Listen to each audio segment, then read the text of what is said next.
Hi there, Dr. Dave here, and it's time to rise and whine. Mark Twain said there are two kinds of people in the world. One kind separates people into two kinds of people, and the other kind doesn't. I'm the kind who separates people into two kinds of people, and in this case, there are people who ask for help when they have a problem, and there are people who don't.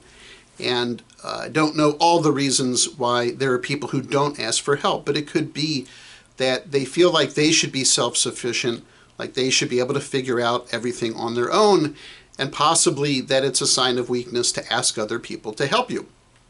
Recently, a friend of mine who's super successful and very self-sufficient found herself in a situation where she thought she should ask for help, even though she normally doesn't.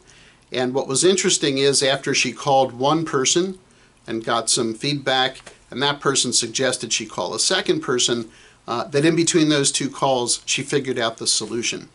And it occurred to me as she described this, that when you do reach out to somebody else for help, you're also putting yourself in the mindset of being receptive to new ideas or new solutions. And interestingly, those new solutions may not necessarily come from the other person, but simply being in that mindset may cause your own mind to find the solutions within you.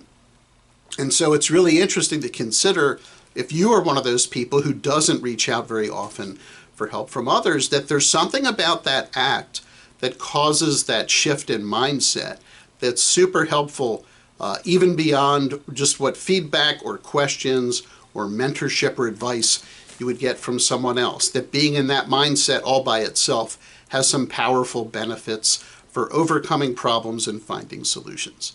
I hope you have a fantastic rest of your day, and thank you for spending a minute of it with me.